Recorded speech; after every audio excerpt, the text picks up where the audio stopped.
class. Today we're going to talk to you about immigration. On September 15, 2006, the International Press Service wrote, "As the number of international migrants from poor to rich nations continues to rise, reaching 191 million in 2005, most Western countries have either imposed or are planning to impose restrictions to reduce the flow of humans into their territories. This has become a big issue all over the world, and sometimes we have to vote on certain issues, and this may be one of them in the future. According to IPS News, there are multiple reasons why people emigrate. One could be because they're forced to emigrate.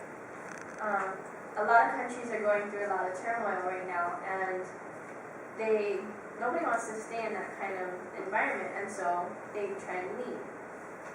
Another reason why people would emigrate is because they're looking for work. Sometimes they want to find better opportunities, and that's why a lot of people come here to America. And lastly, another reason they could come is just because they want to find new adventures or just live somewhere else. So today, I'm going to give you a general overview of immigration.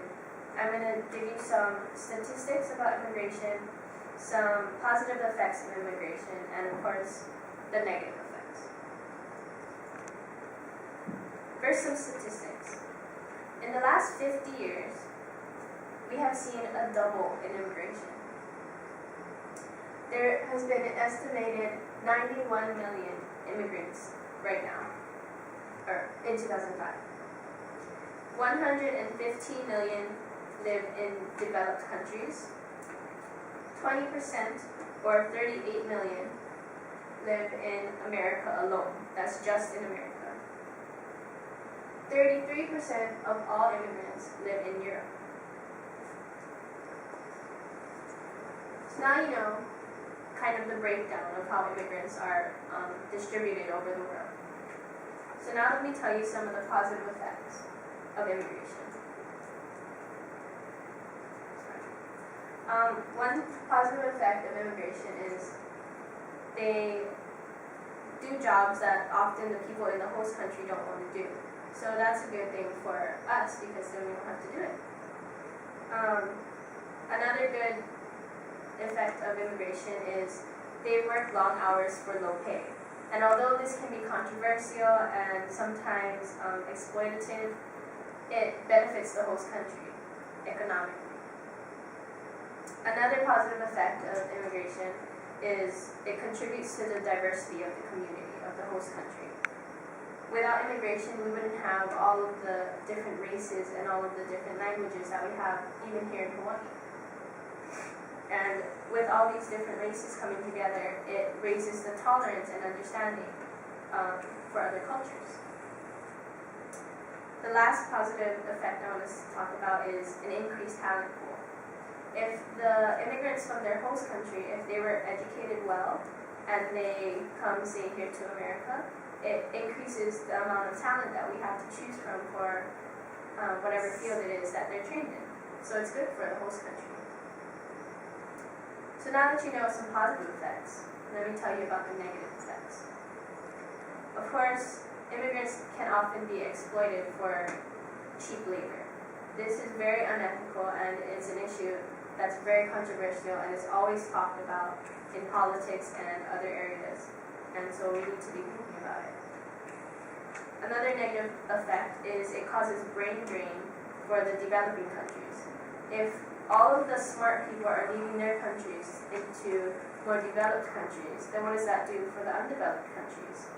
It really slows them down, and it causes them to develop even slower, if even they do. Another negative effect is it can bring crime into a country. It's hard to leave some countries, and it's hard to come into other countries. So this causes people to turn to crime, to illegal ways to get into countries, and that's not a good thing if we're causing people to turn to illegal trafficking or smuggling or things like that. Another negative effect is it can cause hostility within the community that the immigrants come to, because often other races are not accepted and tolerated, and so it causes racism and just a bad environment within a single community. And one last negative effect of immigration is that a lot of people die trying to come over here, because lots of people are coming over in huge groups to the point where they can't even fit into the boat or plane, whatever it is that they're coming over in, and they don't make the trip. So it's killing a lot of people. So now you know some of the statistics about immigration, 2 different perspectives on the issue. And now Dan is going to talk about the immigration situation in the US, and then Bjorn is going to talk about immigration in Finland. So I will be talking about US immigration today. I will also be addressing some of the negative effects of immigration, not just immigration as in general, but more about like the illegal aliens that try to come into the United States. So to start off with this graph right here, this is the amount of immigrants that come in legally. As you can tell, we have about 51% that come in from Latin America. The Asians that come in, this is all Orientals, not just, so you have like Chinese, Japanese, Mandarin, all those. That takes about a quarter of the immigrants that come in are of Asian descent. From Europe, it used to be a lot more, but we were seeing a downfall. Now it's down to 5.3%, and then just other ones are about 8.1%. So today I will talk to you about a couple things. First, I'm going to start off with a quote from popularreference.com. Every year we have 70,000 immigrants that come into the United States.